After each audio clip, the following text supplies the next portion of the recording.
General, I must protest this impetuous decision.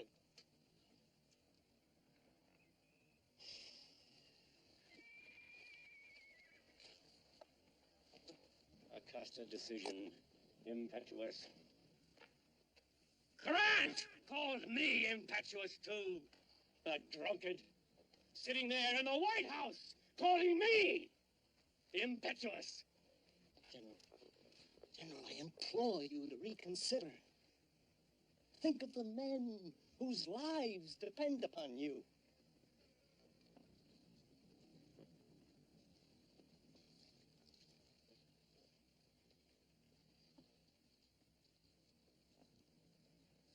What do you think I should do, Mule Skinner? Sir, that man doesn't know anything. What do you say, Mule Skinner? Should I go down there or withdraw? I had him. But this time what I held in my hand wasn't a knife, but the truth. Well, what's your answer, Mule Skinner? General?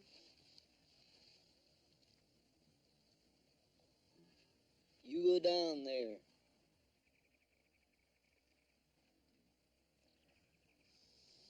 You're advising me to go into the coulee? Yes, sir. There are no Indians there, I suppose. I didn't say that. There are thousands of Indians down there. And when they get done with you, there won't be nothing left but a greasy spot. This ain't the Washita River, General. And them ain't helpless women and children waiting for you. They're Cheyenne, Brave, and Sioux. You go down there if you got the nerve. Still trying to outsmart me, aren't you, Mule Skinner? You want me to think that you don't want me to go down there, but the subtle truth is you really don't want me to go down there. Well, are you reassured now, Major?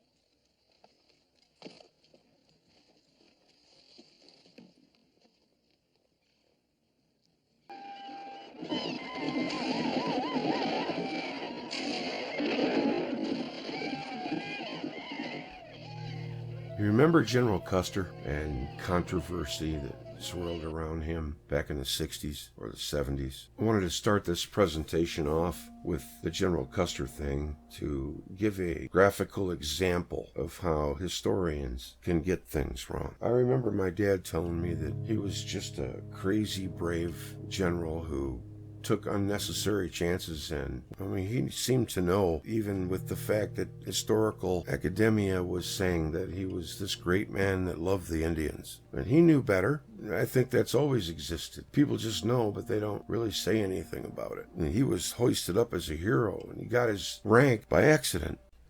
In the story of the Little Bighorn, Little Big Man, a movie that was supposedly a history comedy kind of thing, has Custer depicted closer to the true Custer than the Errol Flynn figure. I know that. The witnesses that won the battle, the Indians, were completely ignored by the historians. I don't really see any battlefield detectives going in there or anything. The Indians said that the battle lasted as long as it took a man to eat his lunch.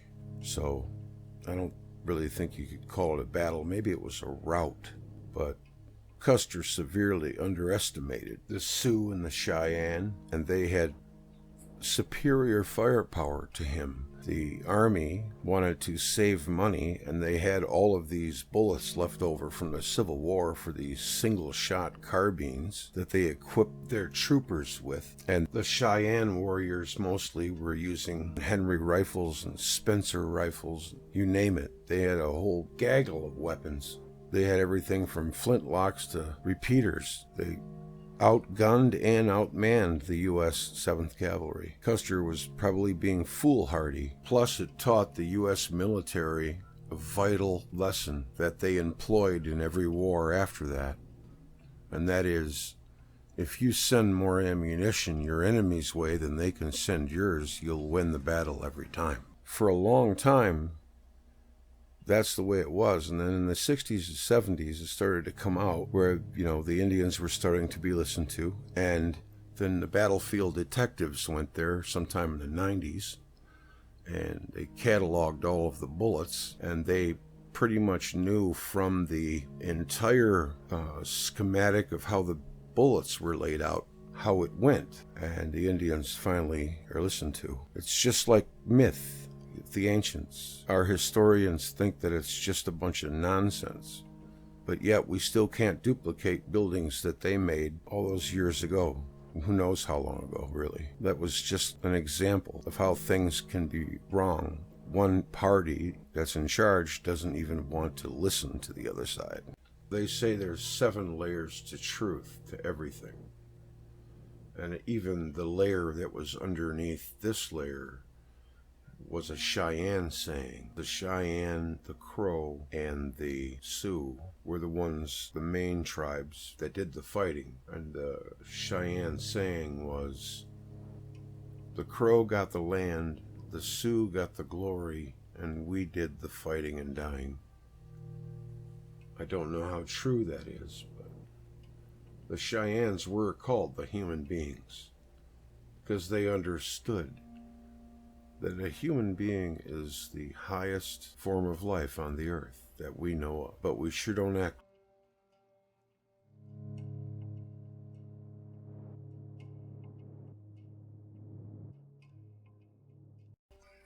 How could you control 7 billion people if you are only maybe at the most a few dozen? How could you do it? Well, what immediately comes to mind is that you somehow circumvent things so that you can turn them all against each other and make them fight each other.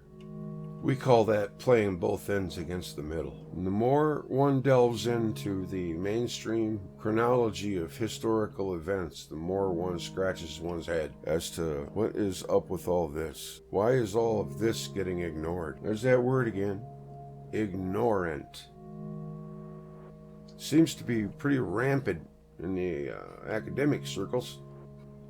Have you ever heard something and dismissed it right away as being ridiculous, only to find out later that it was true, and more than likely the case? But back to my point, how would you do it?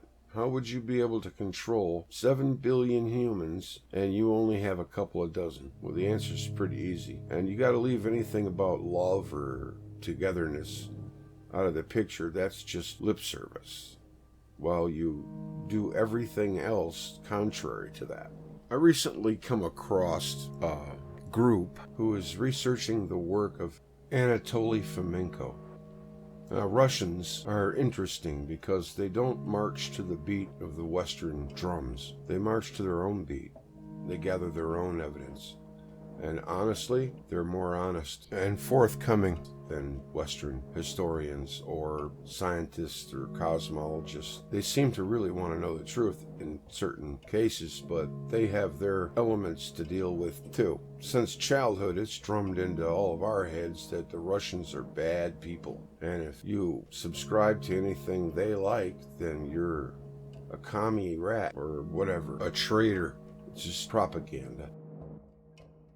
Anatoly Fomenko, working with the theory our history has been drastically changed. And of course, I put on my critical thinker's cap because of what I know about the story and cosmology.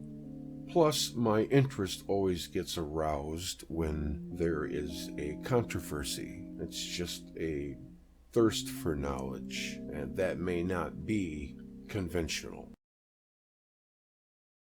Points out that when we're reading about the so-called biography aspect of Jesus Christ, we're actually reading about 2 individuals, not one, all mixed together. As we saw, Madame Blavatsky's talking about when we read the early Old Testament, it's 2 deities. We've got a Jehovah and an Elohim, and we've got the gods of different cults, all intermixed. Well, that must account for the reason why we have this wrathful God on one hand, and suddenly we have this very beneficent and benevolent and loving God on the other. Well, we're talking about more than one God. Tony Bushby says that the emperor then instructed the bishop Eusebius to compile a uniform collection of new writings to be bound together as one. Eusebius was to arrange for the production of 50 sumptuous copies to be written on parchment in a legible manner and in a convenient portable form by professional scribes thoroughly accomplished in their art. Make them to astonish, said Emperor Constantine. This was the first mention of finished copies of the Christian New Testament in the history of mankind. With his instructions now fulfilled, Emperor Constantine decreed that the new writings be thereafter called the words of God and be attached to copies of the Hebrew Old Testament. Emperor Vespasian in the 1st century had proclaimed the entire Jewish territory the personal property of the Roman emperors, and his decision was officially ratified by the Senate. In effect, all later emperors were in control of the Jewish religion. Emperor Constantine effectively attempted to amalgamate the earlier Jewish religion with his new cult. By legal inheritance, he was also the Messiah. After Eusebius had finished drawing upon the large array of presbyter's texts, Constantine then ordered them to be destroyed by fire, and any man found concealing one should be stricken off his shoulders, that is, beheaded. Considering all options, is it possible that a certain group were able to manipulate history and create Rome to be the bully of the world, to shine the light away from them? Tony Bushby goes on to say, it is important to note that the format of the name Jesus Christ was not cemented down until the time of the Reformation. That is the 14th and 17th centuries AD. For in earlier times it had several renditions, such as Yeshua Christ or Yeshua Christos. Now we saw a little earlier that the ecliptic and the celestial equator make the 4 cardinal points of the zodiac, which was the primeval Christian cross and also the pagan cross before that. But also in astrology and astronomy, there are 4 cardinal stars, 4 ancient stars that are of the most greatest importance. This is why it is important to get your cosmology right. As I said before, it underpins everything.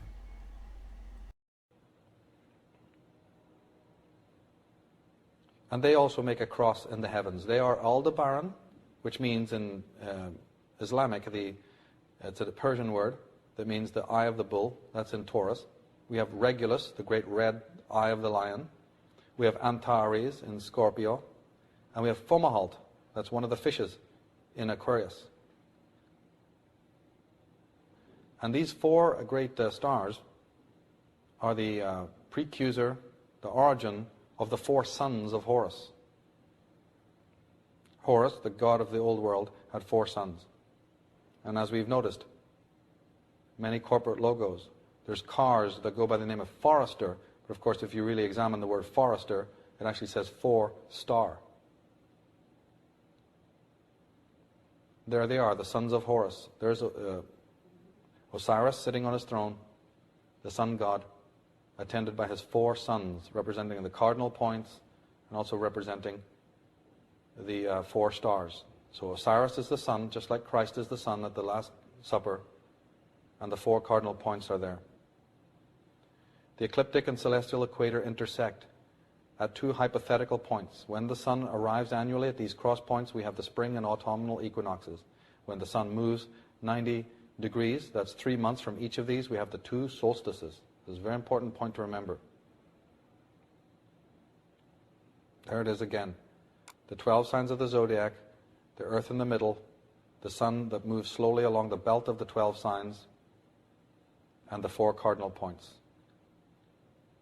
When the sun reaches the summer solstice in the sign of Cancer and the winter solstice, it's in the opposite sign of Capricorn. These are at the highest and lowest annual declinations of the sun. And that's why on maps we see the tropics of Cancer and the tropic of Capricorn. All that means is that when you look on a globe, you'll see 2 meridians. One is called the Tropic of Cancer, and the other one is called the Tropic of Capricorn. Capricorn is in the south, and the Tropic of Cancer is north of the equator. All they are is the highest rising point of the sun. The sun moves to the highest point of its arc during the year in Cancer. And it moves to its lowest point in the late Sagittarius, moving into Capricorn. And that's why you have the solstices at those points. Solstice just meaning sun standing still. However, what I would like to bring out is that Cancer was known in the ancient days, this is where the summer solstice is, Cancer was known in the ancient days as the gate of birth or life. In fact, it was even believed that souls entered in through the moon or entered through the gate of Cancer to take birth through the female. Because, of course, Cancer is the female water sign. And Capricorn was known as the gate of mortality or the gate of death. So facing Cancer is Capricorn, which is where the souls were meant to leave the terrestrial sphere after their sojourn, what we call life. The Tropics of Cancer and the Tropic of Capricorn. And this is one of the reasons, again, in a practical context, that cities like Vatican City, like London, like Washington, use this circular motif in the piazzas, these beautiful architectural edifices, but you'll always see the gate of the north and the gate of the south. Pall Mall in London is a perfect example of this zodiological motif. Cancer is also very interesting because that's where the bear is. And the movement of the bear through the whole annual cycle makes the symbol of the swastika. You take the little bear and you position it at 4 points and it will make the symbol of, we know as the swastika. We know that America is born in July 4th. That's the sign of Cancer. That's why its symbol is the bear of the California flag, to commemorate Cancer and the northerly sign. Cancer is also very interesting because, being the northerly sign, it sits beside Leo, which is also a northerly sign. Leo is always been signified by the lion, the red lion, the ruddy lion, and the sign of Cancer, which was lunar, ruled by the moon. The most ancient symbol of Cancer was the unicorn, the pale white unicorn.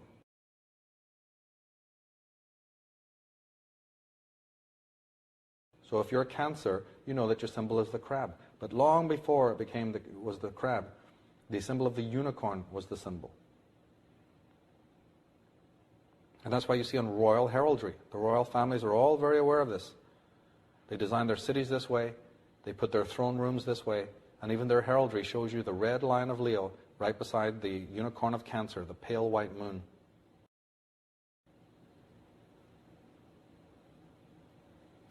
Now in the story of Jesus, we have, of course, the famous motif of the birthday of Jesus. It's well brought out. It's a famous story, Nativity, that the Son of God is a historical personage, they try to tell us, and that he has a birthday, the Nativity. From Fraser, we find that the custom of celebrating Christ's birth began in Egypt, being derived from the mother goddess cult there, and the Christians there celebrated it on 6th of January. Okay, so the original date of birth of the sun god from ancient times was January 6th. By the 4th century, it had become generally established in the East.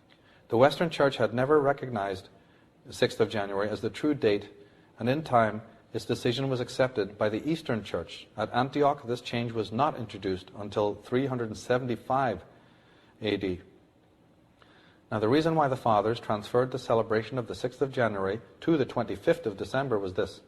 It was the custom of the heathen to celebrate on the same 25th of December the birthday of the sun, at which they kindled lights in token of festivity. In these solemnities and festivities, the Christians also took part. Accordingly, when the doctors of the church perceived that the Christians had a leaning to this festival, they took counsel and resolved that the true nativity should be solemnized on that day and the festival of the Epiphany on the 6th of January. Accordingly, along with this custom, the practice has prevailed, the kindling of fires until the 6th. Alexander Del Mar, in his fine book, Middle Ages Revisited, says, Sir Isaac Newton, in his Prophecies of Daniel, showed that not only the solar festivals, but all the other principal ones observed by the early church were Roman festivals fitted with new names. There's nothing holy about the Holy Roman Empire. There's nothing holy about Constantine. And sadly, there's nothing holy about modern Christianity that came right out of that. Now, Melito of Sardis, the 2nd century theologian, said that King of Heaven, Prince of Creation, Son of the Eastern Sky, who appeared both to the dead in Hades and to the mortals upon earth, he, the only true Helios, arose for us out of the highest summits of heaven. So wait a minute, I thought that Jesus rose out of the highest summits of heaven. No, Helios did, the King of heaven, the Sun. Here's a passage. They are all thine. All those who come to thee, great and small, they belong to thee. They who live upon the earth, they all reach thee. Thou art their master. There is none outside thee. Sounds like a lovely biblical passage, doesn't it? But guess what? That's from the Louvre stele, an Egyptian hymn to the sun god of the Egyptians, Osiris.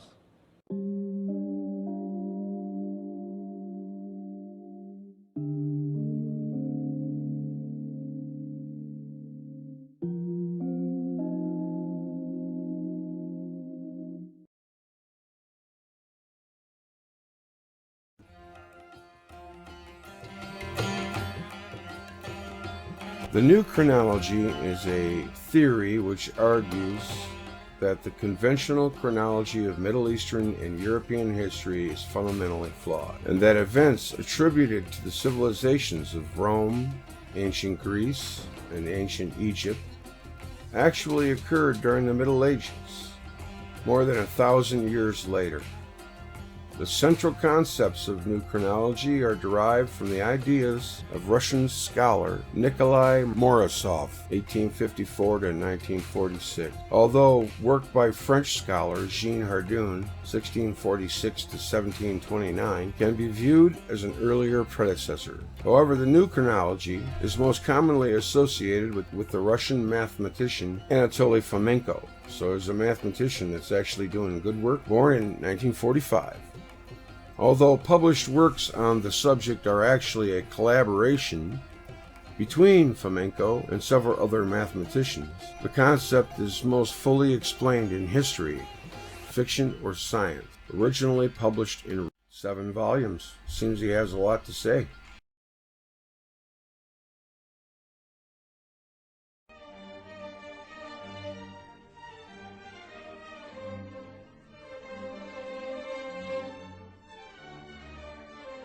Is it possible that ancient Rome, Greece and Egypt were invented during Renaissance? Can it be that Jesus Christ was born in 1053 AD and crucified in 1086 AD? History, fiction or science? Describes how the contemporary chronological scale was created and by whom, with the culprits named as the 16th-17th century clergy.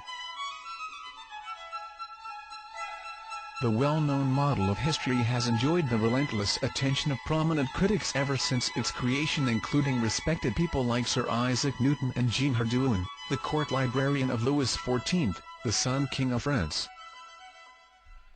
It's probably all examples and proof. The new chronology also contains a reconstruction, an alternative chronology, radically shorter than the standard historical timeline, because all ancient history is quote-unquote folded onto the Middle Ages. According to Fomenko's claims, the written story of humankind goes only as far back as AD 800.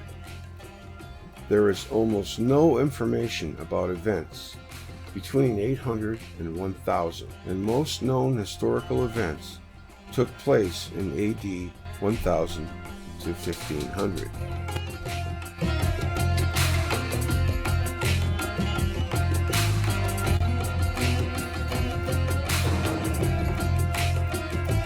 New chronology is rejected by mainstream historians, of course, and is inconsistent with absolute and relative dating techniques used in the wider scholarly community. The majority of scientific commentators consider new chronology to be pseudo-scientific. That's no surprise to me. The history of new chronology, the idea of chronologies that differ from the conventional chronology, can be traced back to at least the early 17th century. No, isn't that a coincidence? We'll get into the mainstream concept of the Gregorian calendar in another chapter. Jean Hardouin then suggested that many ancient historical documents were much younger than commonly believed to be. In 1685, he published a version of Pliny the Elder's natural history, in which he claimed that most Greek and Roman texts had been forged by the Benedictine monks. When later questioned on these results, Hardouin stated that he'd revealed the monks' reasons in a letter to be revealed only after his death. Guess what happened? You don't really have to guess too hard. The executors of his estate were unable to find such a document among his posthumous papers. In the 17th century, Sir Isaac Newton, examining the current chronology of ancient Greece, ancient Egypt, and the ancient Near East, expressed discontent with prevailing theories, and in the chronology of ancient kingdoms proposed one of his own, which, based on its study on Apollonius of Rhodes' Argonautica, changed the traditional dating of the Argonautic expedition, the Trojan War, and the founding of Rome. In 1887, Edwin Johnson expressed the opinion that early Christian history was largely invented or corrupted in the 2nd and 3rd centuries.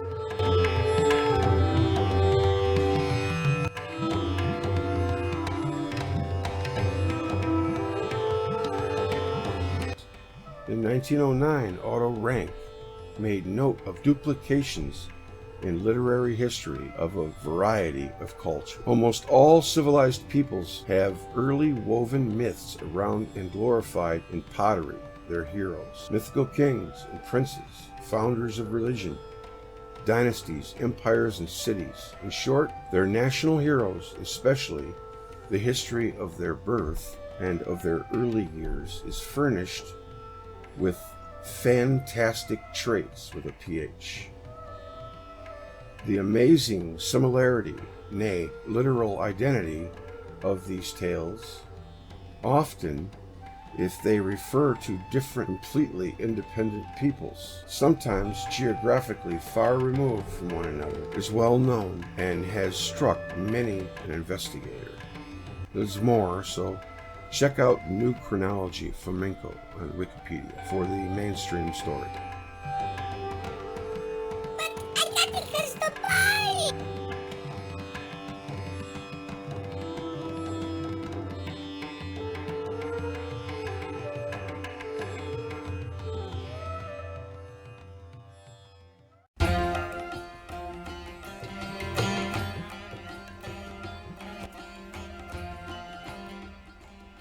One of the things that Mr. Flamenco is claiming, the historical chronology of events, 1,000 years has been added to the timeline. There's a young lady, her name is Silvia. She does a lot of videos on a YouTube channel called NewEarth. And don't let her young sounding voice and accent throw you off. She's very well traveled, very smart, and knows what she's talking about. Watch this. Some 3/4 of all historic dates found in any modern history textbook are based on a supposedly ancient book called FCB Pamphili. Since this ancient work was most important for the timings of all historical events, that is why the father of the fabricated history, Scaliger, took to the task himself. The mainstream history assures us that after Scaliger made a copy of this very ancient manuscript, the original disappeared. Our history, the way we know it, is mostly based on this book. The rest of so-called ancient sources are the books that were copied by the monks, but not just any monks, just few very selected and small groups. But to replace the entire history of entire planet is not that easy. Okay, they created the new version, but the real records, the real old books and the memory of the people still kept the real history that needed to be destroyed. That is why, under the false flag of religious slogans, lists of banned books were created. Most of the books, all books, not just religious books, were in these lists. Very few of the truly old books were not enlisted. Basically, everything that was old needed to be burned and destroyed completely. If one book of a given author belonged to a banned list, that meant automatically, by law, that all of the other books of this particular author were banned as well and must be given by the citizens for burning. Otherwise, the citizens would be burned themselves. And along with the books, very often in the fires would end up the authors of the books as well. The clergy appointed numerous and very strict commissions that would keep a very close eye and actually had absolute control on what could be printed and what could be not, and who possesses what kind of books at home. Military-style searches were conducted at various suspect locations, both private and public. All borders were under very strict control for banned books. However, controlling the maps that the sailors use was a bit more difficult for obvious reasons. That is why, now and then, uncomfortable ancient maps surface. As of today, there is no scientific collection published that contains all old maps. One must work hard to find different fragments here and there, and in most cases the maps are published in very low resolution so that one cannot read the small details, and also that makes it harder to notice the places where the map has been edited in recent times. And even after all that, there were people who were skeptical about the new history and didn't want to accept it. That is why the Holy Inquisition always had fires ready at hand to burn those who did not agree. This is how our so-called history was made official, not by scientists and not by historians.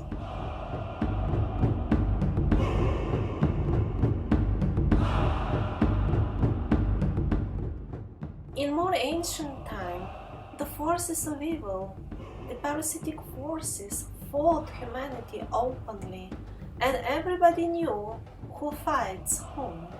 In more recent times, they completely changed their tactics. Now they don't show their faces openly, and they only operate through a relatively small number of humans who know everything and are members of the top levels of various secret societies. The rest of the population of the earth has been rendered so senseless and so unaware of its real nature and history as a result of the fraudulent propaganda of the parasites, which has been reshaping our views for many centuries, that most of us have become not people but sheeple, blindly following our so-called elected leaders. Although social surveys from all over the world all point to the fact that most of the people on this planet consider their government leaders to be total scam and fraud and criminals, still those very same people watch TV every day, TV which is censored by that same honest government. And these very same people believe the school books, although these school books have been instituted as true by that same government. The social institution of a country or a state developed at this point of time when the parasites manage to convince certain group of people to go against their own brothers. Then the need appeared for those groups to fence up parts of the earth as their own and call them states and countries. All this is described in the Vedas as the beginning of the dark ages of Kali Yuga. Before that, there were only provinces of the great empire of the survivors. And even that so-called empire was not an empire the way we imagine it nowadays. It was not a country that kept its citizens like slaves, like the modern countries. People were free and they owned the land they were born on. Finally, sometimes in the 16th and 17th century, the parasites managed to corrupt a group of the humans on the territory of Western Europe, and those started carrying out their plan of creating countries and states that were absolutely independent from territories that abided the law of goodness, the laws brought to them by the survivors or those educated by them directly or not. The parasites managed to appoint their own people, which were rebels and insurgent kings, who manipulated the public opinion with lies and false religion-based slogans. According to the law of that time, kings who did not have proper right to the throne, who were insurgents, they had to be punished by death. That is why these newly appointed rulers desperately needed a new history that will make their claim to the throne seem legitimate. All this was centrally orchestrated by the parasites, and that is why a very similar scenario happened almost in each and every European country. And that is when Scaliger was ordered to create a new history that would be convenient to the insurgent rulers, who in exchange for being placed on the throne by fraud, vowed in loyalty to the dark forces, who eventually would carry through them warfare against the citizens of these countries.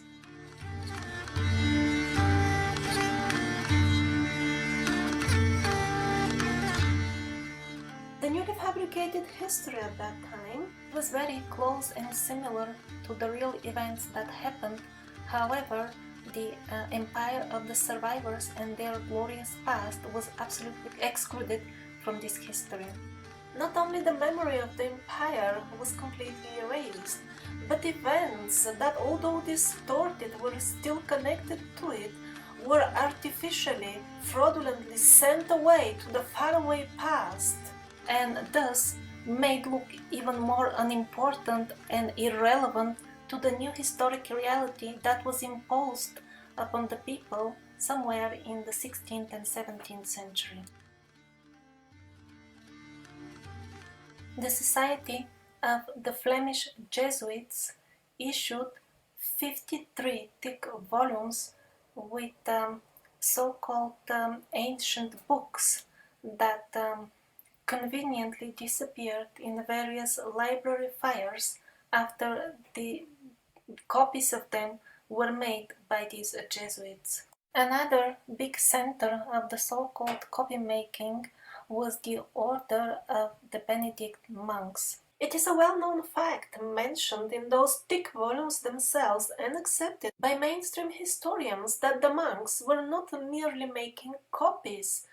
They honestly confessed, we are also correcting the books so that they will fit the new ideas of the 17th century. And actually that is one of the best scenarios. In some cases there was no ancient text at all, and compositions that were written in 16th and 17th century are now quoted as ancient works. A huge collection of so-called ancient books whose originals conveniently and selectively burned in library fires was published by these Benedict monks, and this collection contained 221 volumes of Latin works supposedly belonging to ancient Romans, and not to mention 161 volumes supposedly written by ancient Greek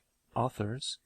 If you think that all monks of that time were innocent, godly creatures who could not be susceptible to any corruption, please follow the links about the monks in the description of this video. I promise you will not regret.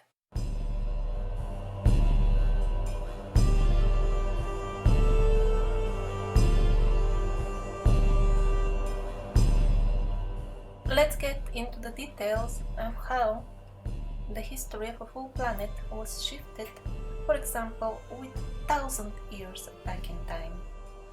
In the Middle Ages, people used to write years in a different way, not the way we write them now.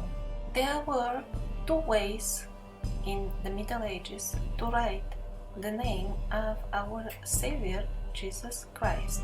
One was Jesus, and the other one was Christos. And when people meant that a certain event happened 300 years after Jesus Christ, they placed an I in front of the number of the year.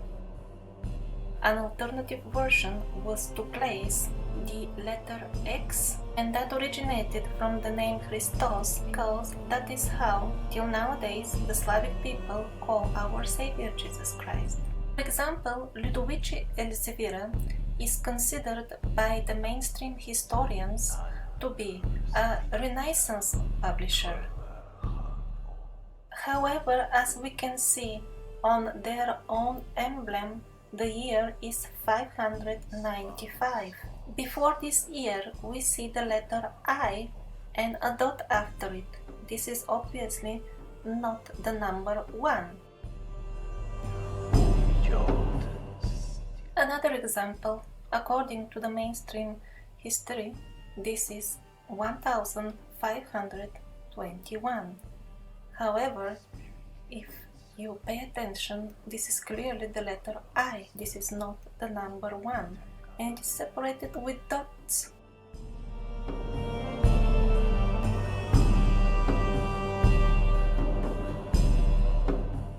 Another example, this is interpreted nowadays as year 1656. However, we can see that it actually has the letter I instead of 1, and the year written is 656. There were different handwriting styles for writing the letter I. Here is another one from Germany. This is year 658. However, nowadays it is interpreted as 1658. This is from Nuremberg, Germany, and again, there is no doubt that this is year 699, and there is a letter I in front of it. This is not the number 1. 1 was never written in this way. While the previous writing was before the introduction of the ideas of Scaliger, this is the same location, but the paintings are from the 18th century. And here we see how the letter I has been substituted with the number 1, and in this way the history was prolonged with 1,000 years. There are endless examples that this is not 1, it is the letter I.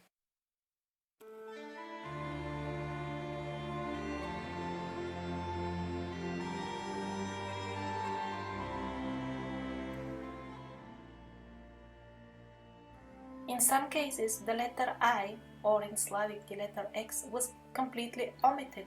Like for example, on this map, the cartographer absolutely clearly writes that this is something referring to year 740 and 750, and yet the mainstream historians conveniently place it in year 1740 and 1750. And this is not the only such example. an old emblem of the city of Vilnius. It is absolutely clearly written on it, 7th century, and yet according to the mainstream history, this is city of the Middle Ages.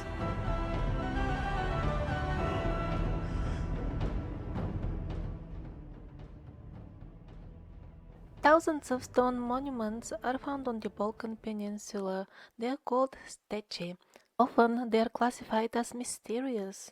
That is a graceful prelude, hinting that they would not be included in the history. And why should they? They have some sort of dates written on them, and they don't fit in any calendar. Or at least any calendar that normal mortals like ourselves are supposed to inquire into. And it seems the calendar used had a record of 7,000 years. That number will come up again when we discuss the Book of Veles, which seems to be an authentic, very old book that survived the medieval burning. A book which provides some details about the advanced cultures as far as 7 or even 20,000 years ago. But although the Book of Veles is included in the curriculum of some of the courses offered by certain European universities, still we're very far from replacing these Caligarian fantasies taught in schools with something that has much greater chances to be the truth, like the Book of Veles. Still, children in school are left with the impression that 7 or 20,000 years ago, the most sophisticated idea that the man could come up with is chasing a wild hog with a stick. Here is a decree from Copenhagen. At the time when the new calendar was introduced, people were simply obliged to stick to it. They were threatened with heavy fines in case they tried to use the old calendar. In his books, Anatoly Fomenko provides examples that similar decrees were issued so that the local names of various villages, towns, and areas are changed. Because once the actual historic name of a given place is erased, is lost, then even if somebody finds a true historic record in the future, they won't be able to figure out where did the given event take place. Similar decrees were issued also about certain historic events. Whenever something happened that was very uncomfortable for the history fabricators and people saw it, there was a decree, a law that told people that actually something else happened, and if you talk about what you saw, then, of course, the heaviest punishment. At this point, you probably wonder, but how did it work in reality? How did the common people, for example, in year 600 after Christ, all of a sudden start thinking that it is now 1600 after Christ? Actually, the common people didn't even understand what happened because, conveniently, exactly at that time, the calendar was changed. The new Gregorian calendar was introduced and everything was set to the so-called correct dates, and because it was all done centrally on paper, the common people on the street did not understand what's going on at all. In this way, the history the way you know it appeared. It was not created by historians, but by illusionists, trickster, circus-style magicians. However, there were educated people as well, and they figured out the scam. One of them is the famous physicist Isaac Newton.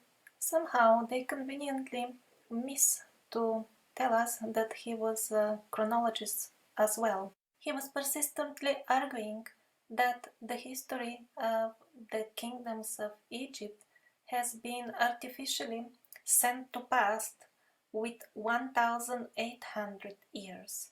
The history of ancient Greece sent artificially back to the past with 534 years, and the history of the Roman culture sent back in time artificially with about 1000 years. Those who are further interested can find more detail in his book Chronology of Ancient Kingdoms Amended. Jean Hardouin was one of the most educated men of his time, and he also argued against the validity of the Scaliger history. He was a royal librarian, and he found out that the Scaliger history was founded on books that are not genuine.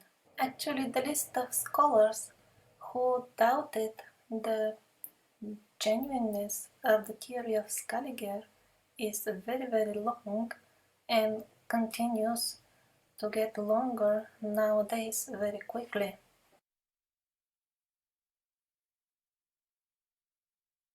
I have included it for your reference in the description of this video, and I would highly recommend that you have a look at it. There are many contemporary scholars listed that also maintain their websites. Some of them could be in your native language.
But the 1000 years shift back in history was not the only shift.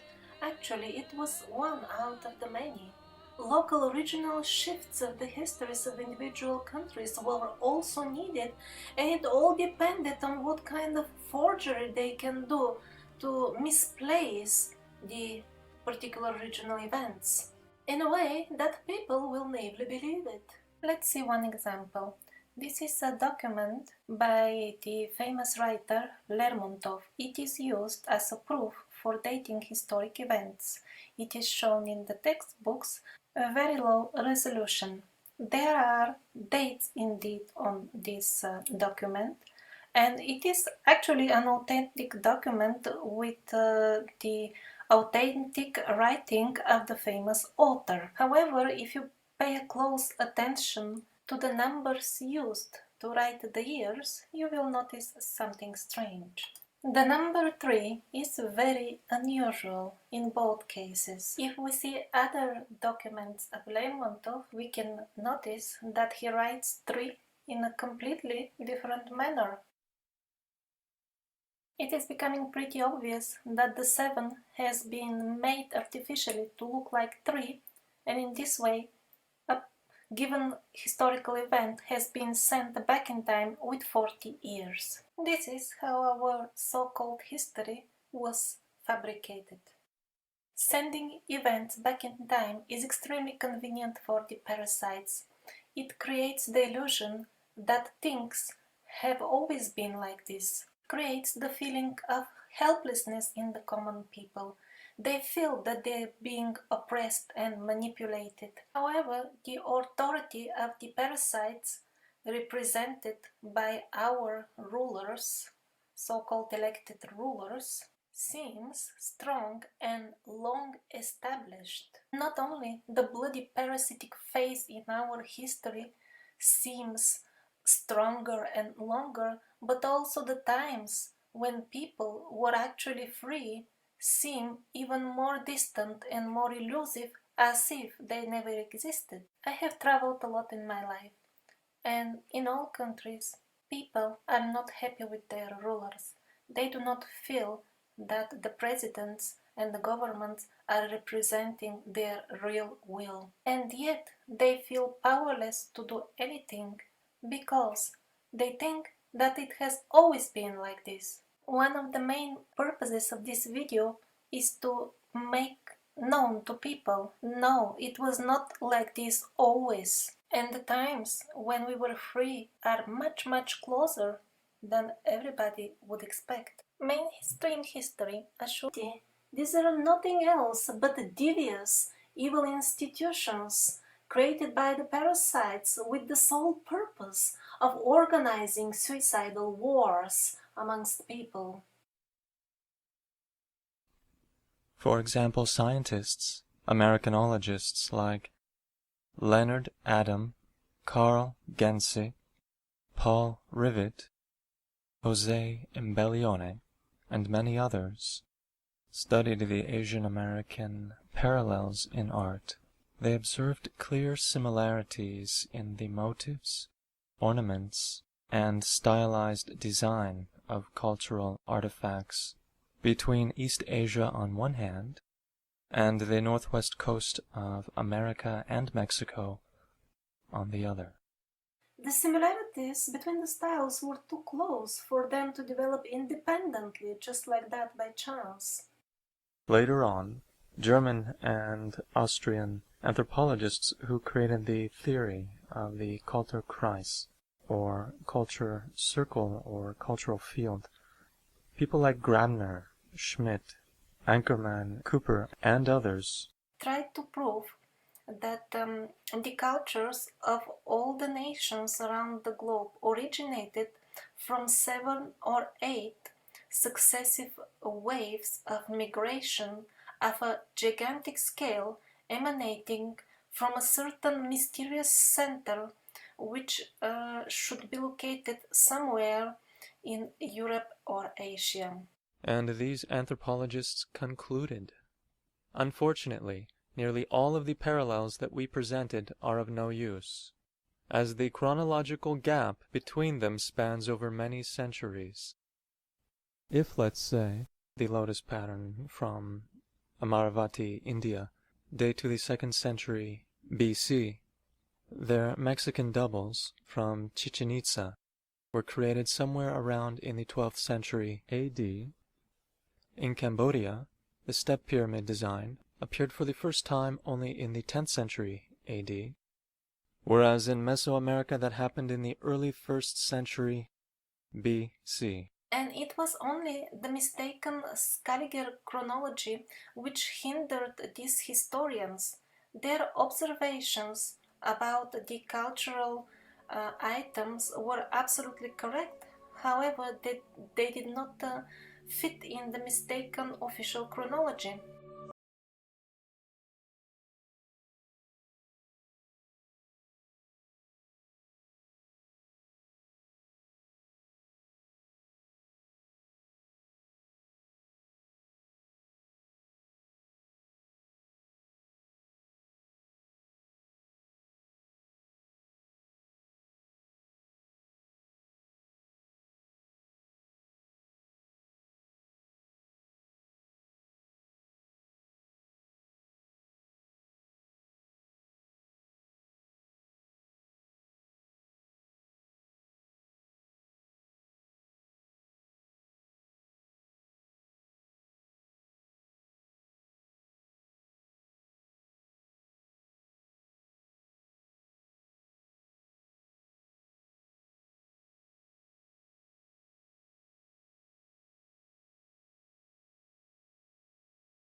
Funny thing about doing research is that the more you research something, like that poster says, the more crazy you look to ignorant people.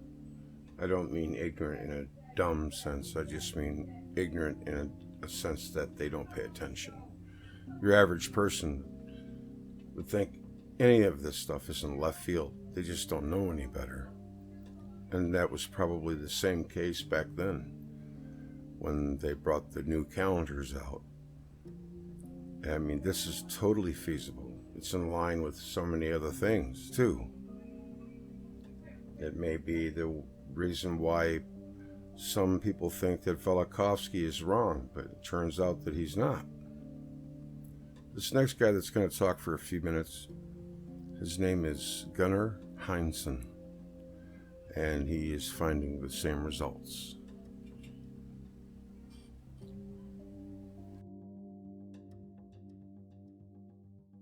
Like this, we are in a period 600 years later in my chronology. That's a shorter one by 700 years, and 1,300 years later in mainstream chronology. You get an impression how far-reaching the catastrophe had struck. Here we see something even earlier from 70 BCE, that's the so-called mechanism of Antikythera, and it was an instrument for predicting astronomical positions, eclipses, and the cycles of the Olympic Games. So this is what you see in essence in the museum. I took the photo last month, and this is a reconstruction of this instrument, and it could show you the position of every planet, the sun and the moon in the sky. This is the kind of knowledge that we lost.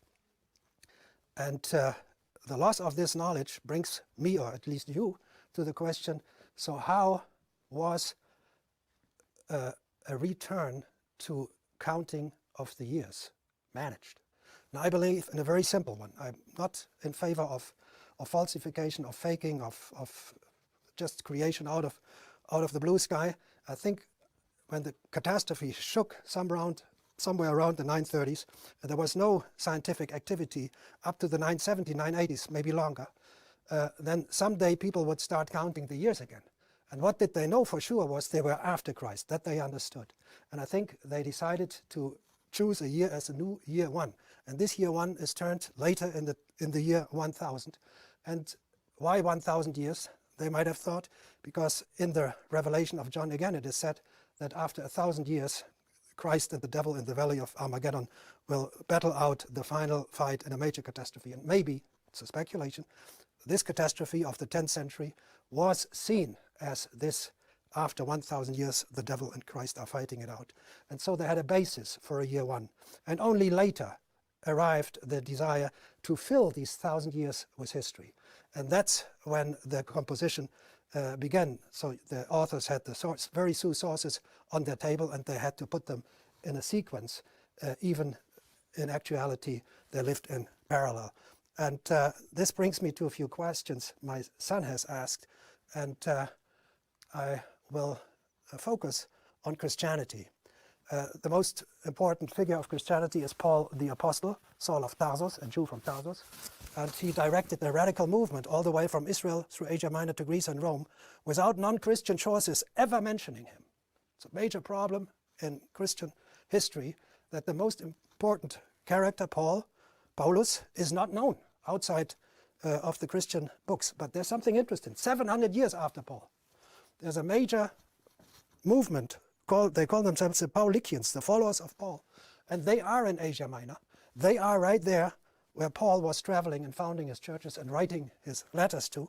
And they are persecuted. They are killed. So there was a movement following Paul. And what is interesting in this movement, in the 8th century, they are still not Trinitarians. They still only believe in God. They don't think that Jesus or the Holy Spirit are godlike. And that's the theology of Paul. Paul didn't believe in Trinity, so he did not consider Jesus as a God. He only considered God as a God. So we have here two very similar movements side by side, but now separated by several hundred years.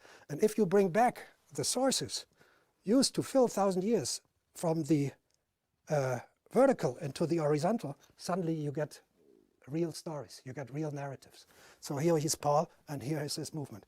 Another question is the most famous figure that will be the end of the lecture, King Arthur of Camelot.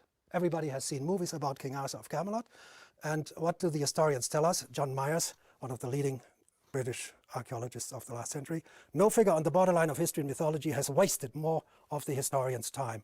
And if you write to the museum in the city of Camalodunum, you think it sounds like Camelot, Camalodunum, it's Colchester, and you ask them, isn't there a relation between King Arthur and King Atze of Camalodunum? They say, no, that's impossible. What do they say? Eastern England lay in the heart of the region first occupied by the Saxons, so cannot have been the area in which Arthur operated. Acting as a military leader of the Britons, Celtic, indigenous Britons, the invading Saxons, any historical Arthur would have had to have been operating outside the area of primary Saxon settlement. So they believe that all these areas were full of fully armed Saxons. And so Arthur could not have operated there. But you remember in the lecture that in actual fact, there's nothing. There's not even agriculture for the Saxons from 400, 500 to 900. So Saxons were there.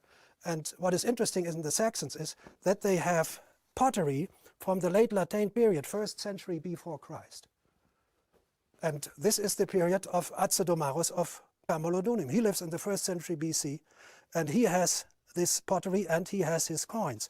And here's the name in Greek on his coins, A-T-H-T-H, Atze. It's called Atze. So it's Atze of Camalodunum.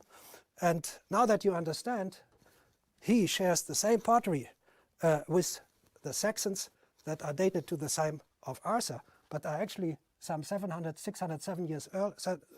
years earlier. What happened?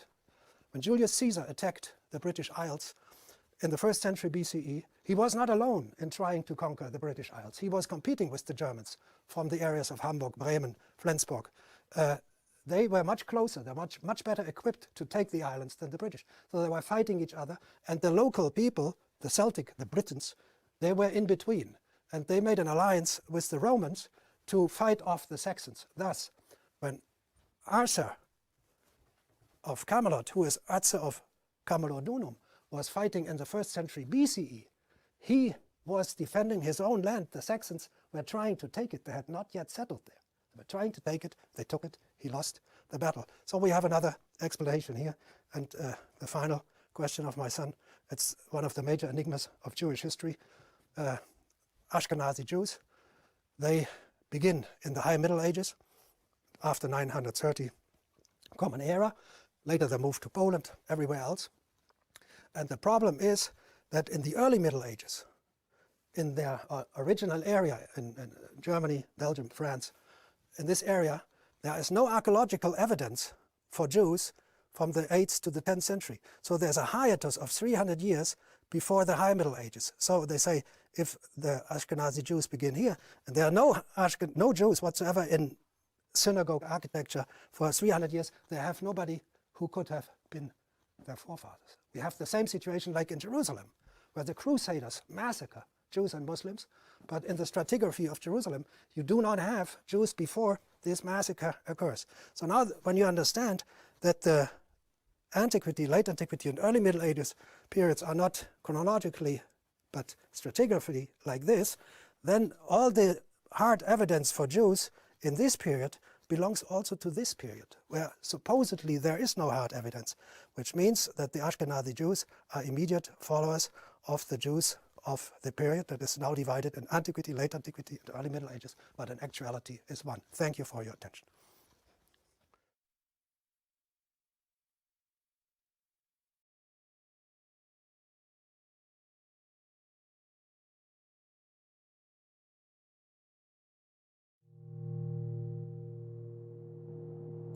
The Gregorian calendar. It's aptly named. The original goal of the Gregorian calendar was to change the date of Easter. In 1582, when Pope Gregory XIII introduced his Gregorian calendar, Europe adhered to the Julian calendar, first implemented by Julius Caesar in 46 BC.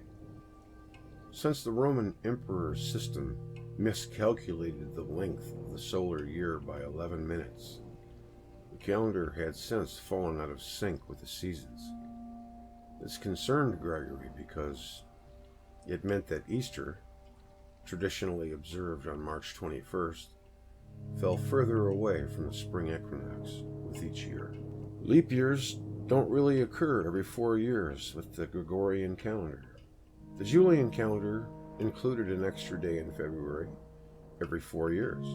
But Lilius, the Italian scientist who developed the system Pope Gregory would unveil in 1582, realized that the addition of so many days made the calendar slightly too long. He devised a variation that adds leap days in years divisible by 4, unless the year is also divisible by 100. If the year is also divisible by 400, a leap day is added regardless. While this formula may sound confusing, it did resolve the lag created by Caesar's earlier scheme. Almost. The Gregorian calendar differs from the solar year by 26 seconds per year. Despite Lilius' ingenious method for syncing the calendar with the seasons, his system is still off by 26 seconds. As a result, in the years since Gregory introduced his calendar in 1582, a discrepancy of several hours has arisen. By the year 4909, the Gregorian calendar will be a full day ahead of the solar year, and by then we will be ancients. Some Protestants viewed the Gregorian calendar as a Catholic plot. Though Pope Gregory's papal bull reforming the calendar had no power beyond the Catholic Church, Catholic countries, including Spain, Portugal, and Italy, swiftly adopted the new system for their civil affairs. European Protestants, however, largely rejected the change because of its ties to the papacy, fearing it was an attempt to silence their movement. It wasn't until 1700 that Protestant Germany switched over, and England held out until 1752. Orthodox countries clung to the Julian calendar until even later, and their national churches have never embraced Gregory's reforms. Britain adopted the Gregorian calendar sparked riots and protests, maybe. According to some accounts, English citizens did not react kindly after the Act of Parliament advanced the calendar overnight from September 2nd to September 14th, 1752.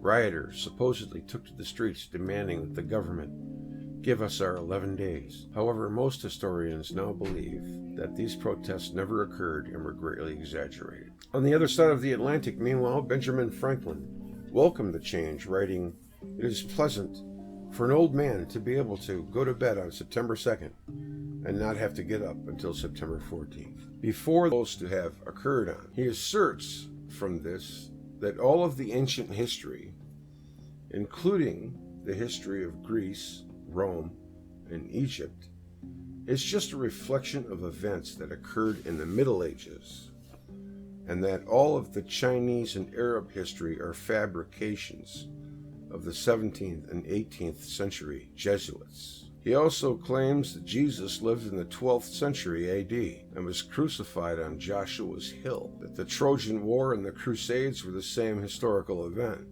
and that Genghis Khan and the Mongols were actually Russians. As well as disputing written chronologies, Fomenko also disputes more objective dating techniques, such as dendrochronology and radiocarbon dating. His book includes empirical statistical analysis of narrative material and its application in history, fiction, or science. Most Russian scientists and worldwide historians consider Fomenko's historical work to be pseudo-scientific. Well, that doesn't surprise me. In fact, you could use them as a reverse barometer for what they're saying. That in itself makes me think that there's something going on that makes them very uncomfortable. When they do that, that's the same sign you get all across the board, that they're acting out of a knee-jerk reaction of fear.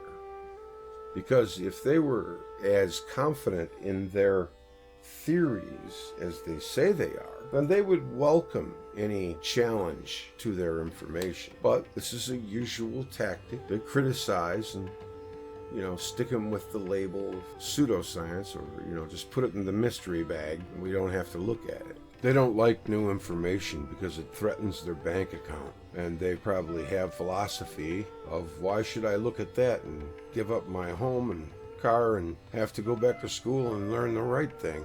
I'm going to look into this. This looks pretty ripe for the picking. It looks interesting.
smile. They will hate it.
All right.